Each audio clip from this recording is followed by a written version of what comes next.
안녕하세요. 결혼한 지 17년 만에 이혼한 여성입니다. 요새 남편하고 시어머니 때문에 스트레스가 이만저만이 아니었어요.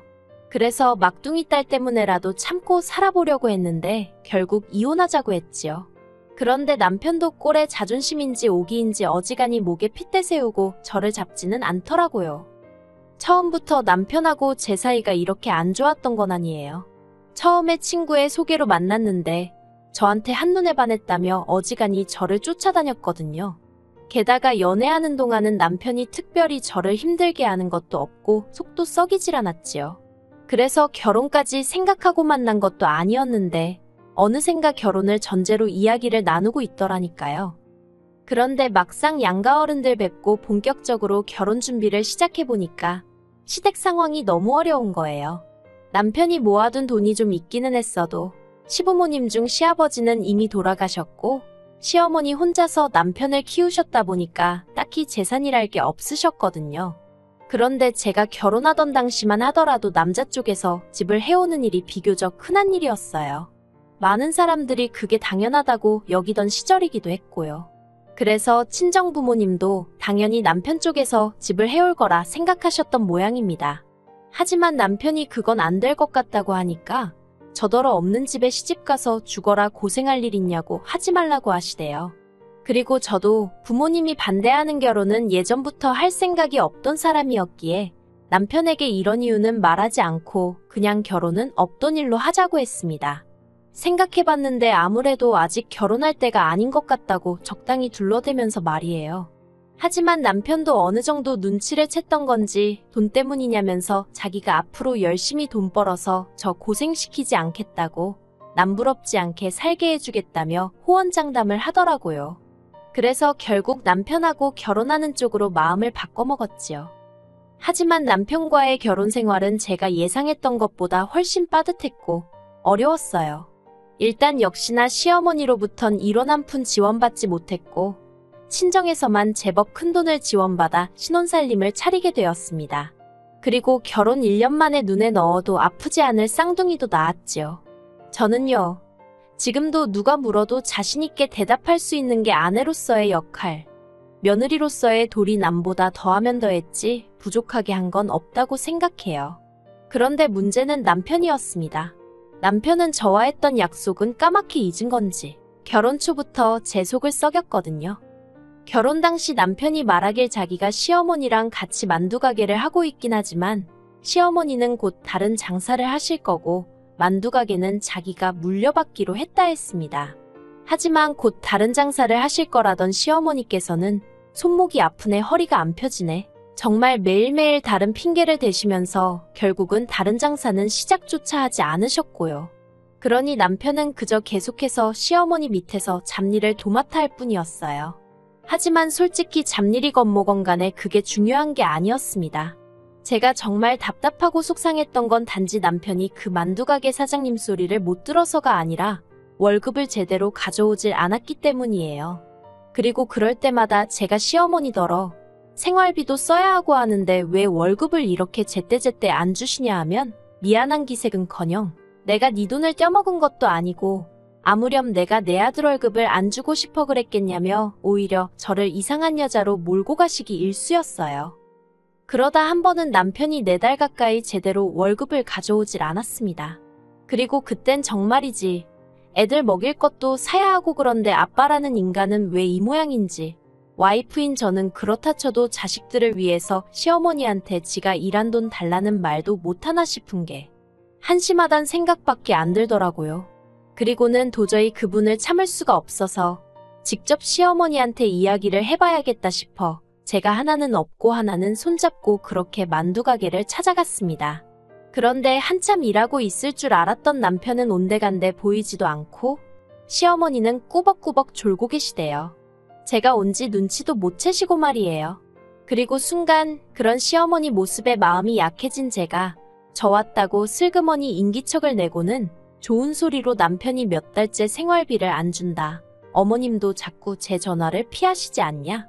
한층 누그러진 목소리로 말을 걸었습니다. 그랬더니 시어머니가 저더러 넌 자나깨나 돈밖에 모르냐면서 대뜸 재수없다고 하시는 거예요. 그리고 저도 그 소리를 듣고 나니 어찌나 서운하고 마음이 상하던지 에라 모르겠단 마음으로 정말 너무하시다고 어머님 손자들이 쫄쫄 굶어 죽어야 돈을 주실 거냐고 한 소리하고 말았습니다. 그러자 시어머니가 기도 안 찬다면서 10,000원짜리 몇 장 꺼내서 거의 던지듯 주시더니 젊은 X가 늙은 X 돈 뜯어갈 궁리나 한다고 그럴 거면 네가 직접 나가서 돈을 벌라고 하시대요. 그리고 그런 소리까지 듣고 나니까 정말 어이가 없더라고요. 저라고 일을 안 하고 싶어서 안 하고 있던 게 아니었으니까요. 저도 결혼 전까진 엄청난 대기업은 아니어도 나름 직장 생활하고 제 경력 쌓아가던 사람이었는데 하나도 아니고 동시에 둘이나 낳았으니 어쩔 수 없이 일을 관뒀던 거였거든요. 그리고 저는 결국 이 억울하고 속상한 마음을 친정부모님한테 토로하고 말았습니다. 솔직히 시집가서 애까지 낳은 마당에 친정부모님한테 힘들어하는 모습을 보여드리고 싶진 않았는데 말이에요. 하지만 친구들한테 이야기하자니 내 얼굴에 침 뱉기 같고 결국 털어놓고 한풀이 할 곳이 부모님밖에 없었어요. 제 이야기를 한참 들으신 친정아버지께서 애는 줘버리고 이혼해라 하셨습니다. 하지만 친정어머니는 어떻게 엄마가 돼서는 애를 놓고 이혼을 하냐고 말도 안 되는 소리 좀 하지 말라고 역정을 내셨지요. 그렇게 두 분이서 한참 동안 제 일로 옥신각신하시다가 친정아버지가 그러면 차라리 애들은 어머니께 맡기고 저는 나와서 당신 사무실에서 일을 하라시대요. 그리고 저는 죄송한 마음도 있었지만 결국 애들이 어린이집 갈 수 있는 나이가 될 때까지만 그렇게 하기로 했습니다. 사실 그 무렵 친정은 친정아버지가 마지막이다 생각하고 벌리신 사업이 조금씩 자리를 잡아가고 있었거든요. 그리고 단언컨대 남편이 저에게 잘했다면 그리고 저희 친정부모님께 믿음직스러운 모습만 보였더라면 그 사업 지금쯤 남편에게 물려주셨을 거예요. 하지만 매번 딸이 사위 때문에 울어대는데 어떤 장인장모가 재산을 넘겨주고 싶었겠어요? 아무튼 정말 다행히도 남들 눈에는 별거 아니고 단조로워 보이는 일이었을지 몰라도 저에게는 사무실에서 종이들과 씨름하는 일이 정말 재밌었습니다. 덕분에 친정아버지가 하시는 사업을 차근차근히 배울 수도 있었으니까요. 그리고 제가 그렇게 지내는 동안 남편은 뭘 했냐면 그 발전도 없고 미래도 안 보이는 만두가게에 출퇴근 도장만 뻔질나게 찍으며 10년을 보냈지요. 솔직히 자식이 있어서 살았지 남편하고 부부라는 느낌도 없었어요. 그냥 같이 사는 사람 정도였지 제가 남편에게 생활비를 한 번 제대로 받아 써본 것도 아니고 그래도 옆에서 보기에 따로 사치나 유흥은 안 하는 것 같아서 지도 생각이 있으면 돈을 어떻게든 모으고는 있겠지 그렇게 지레짐작만 했고요. 그러다 쌍둥이들이 초등학교를 졸업하던 시기에 잠깐이나마 남편하고 사이가 회복된 적이 있어요. 그때 저희 친정어머니가 돌아가시면서 남편이 상주 노릇을 하게 되었는데 그때 제가 생각했던 것과는 달리 싹싹하게 자기 역할을 잘해주었거든요. 몇 번이나 울다 지쳐 쓰러질 뻔한 저를 잡아주기도 했고 그래서 제가 그 무렵 남편을 다시 보고 마음이 문을 열게 되었지요. 나중에 언젠가 친정아버지까지 돌아가시고 나면 나한테 남는 건 정말 남편하고 자식들 뿐이겠구나 싶은 생각에 그래 내가 마음을 좀 고쳐먹어보자. 조금만 더 열린 마음으로 남편을 이해하고 보듬어주자 그런 생각을 했달까요. 그리고 그때 생각지도 못한 아기 천사가 저를 찾아와 주었답니다. 솔직히 임신 사실을 확인했을 땐 가장 먼저 든 생각은 언제 낳아서 언제 키우나였어요. 하지만 동시에 한편으로는 돌아가신 친정어머니가 보내주신 선물 같아서 무척 기뻤답니다. 그런데 제 임신 사실을 알게 된 시어머니와 남편의 반응은 정말 입에 담기도 어려울 만큼 잔인했습니다. 친정어머니의 선물 같다고 말하는 저에게 시어머니께선 딸 X들은 부모 등골이나 빼먹는 돈 먹는 귀신이라며 살림에 하나 보탬이 안 된다면서 얼른 가서 지워버리라 소리를 몇 번이나 하셨거든요. 그리고 그런 시어머니와 제 사이에서 남편은 차라리 가만히나 있지. 저더러 그러니까 조심 좀 하지 그랬냐면서 생각이 짧다나요. 막말로 제가 애를 혼자 만든 것도 아닌데 그 소리를 들으니 기도 안 차더군요. 그래서 다시 남편과의 사이도 멀어졌네요. 이후로 다시 저는 혼자 육아하며 일하며 살림까지 하면서 정말 바쁜 하루하루를 살았습니다. 반면에 남편은 시어머니랑 하던 그 만두 가게를 결국 접고 일자리를 알아보러 다니기 시작하더라고요. 하지만 40도 넘어서 경력이라곤 20대 때 잠깐 다니던 중소기업과 만두가게가 전부인 남편이 구할 수 있는 직장은 많지 않았습니다. 그러니까 어이없게도 저희 친정아버지 사업체를 기웃거리더라고요. 저더러 뭘 하냐면 너도 하는데 자기가 왜 못하냐입니다. 그래서 제가 나는 사장딸이고 당신은 뭣도 아니지 않냐고 쏘아붙였더니 자기도 사장사위라면서 그러지 말고 한자리 좀 알아봐달라며 사람을 어지간히 들들 볶더라고요. 그리고 저는 바보 같게도 또 꼴 보기 싫긴 해도 엄연히 애들 아빠인데 언제까지 노는 꼴을 보고 있을 수만도 없겠다 싶대요. 그래서 친정아버지한테 물어보니 친정아버지께서 사업이 장난이냐 하시면서 정 일자리가 없으면 와서 상가관리라도 해볼 건지 물어보라시대요. 그래서 제가 그 말을 전하니 쪽팔리게 무슨 상가관리냐고 자기가 경비나 하게 생겼냐면서 그건 싫답니다. 어이가 없어서 남편더러 배가 덜 고픈가 보네 하곤 알아서 하라고 했어요. 막말로 내가 자기한테 생활비를 한 푼 받아 쓰는 것도 아니고 그저 애들 보기 부끄럽지 말라고. 아니 까놓고 말해서 애들 아침에 학교 가는데 아빠가 돼서는 어디 출근하는 모습은 보여야 할 거 아니에요. 그래서 그 생각으로 친정아버지께 부탁을 드린 거지 뭐. 제가 자기 출세길 열어주고 싶어서 그랬다고 생각한 건지. 황당하대요. 그리고 남편이 노니까 솔직히 시어머니가 제일 애가 끓는 눈치셨어요. 그러다 안 되겠다 싶으셨는지 남편 앞으로 헬스장을 차려주시더라고요. 돈이 어디서 나셨나 봤더니 만두가게 정리하면서 얼마 생긴 거랑 당신 사시던 집을 담보로 대출받아서 미천을 마련해 주셨던 모양입니다. 하지만 그런 것보다 제가 어이가 없었던 건 헬스장이라니 웬 헬스장인가 싶대요. 왜냐하면 저희 남편 운동이라면 죽기보다 더 싫어하는 사람이었거든요. 그런데 헬스장이라니 딱 봐도 무슨 노래방 마냥 카운터나 보고 있으면 된다고 생각하고 차렸구나 싶었지요.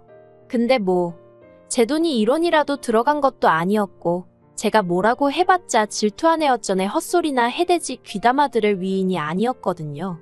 그래서 망해도 네가 망하지 내가 망하냐 하는 심정으로 내버려뒀습니다.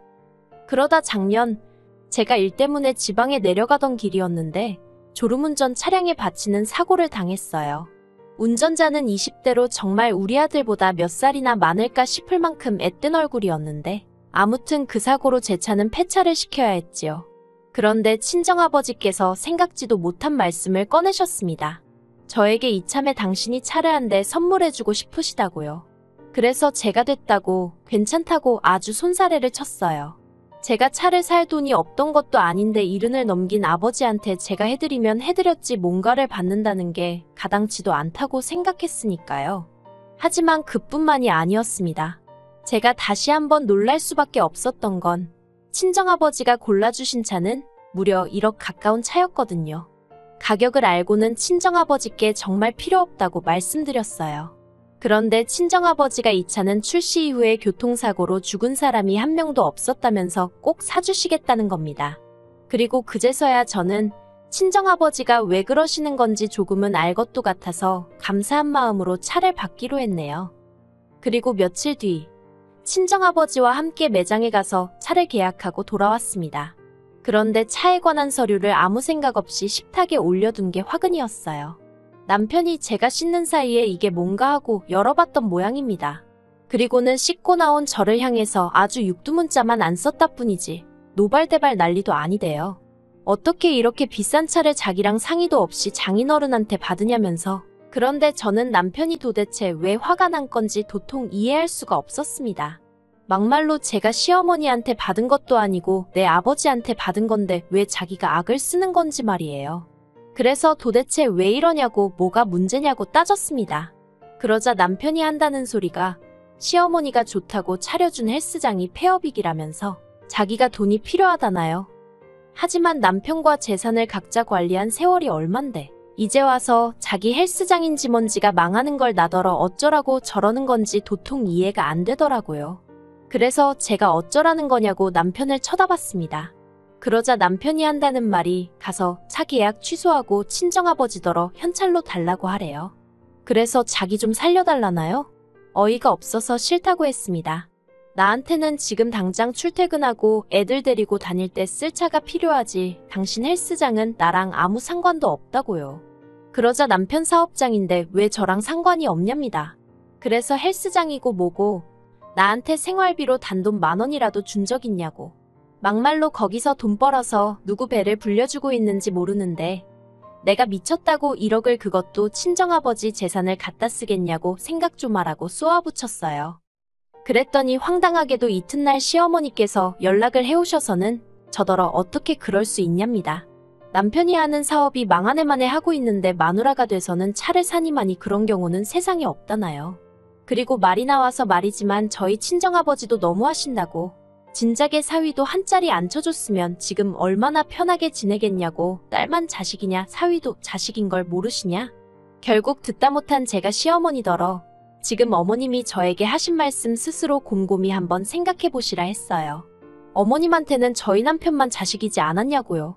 그리고 시어머니는 제가 이렇게 대들었다면서 그걸 또 남편한테 이르고 한마디로 무슨 이건 핑퐁도 아니고 여기서 욕하고 저기서 욕하고 정말 지긋지긋하대요.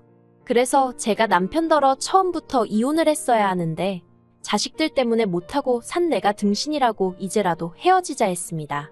그랬더니 남편이 저더러 후회 안 하냐면서 자기는 남자라 이혼해도 상관없지만 저는 여자라서 이혼하면 팔자 망하는 지름길이라나요? 하지만 아무렴 이혼녀라는 딱지가 주운 글씨라고 해도 막말로 제 집 있고 제 돈 있는데 뭐가 겁났겠어요.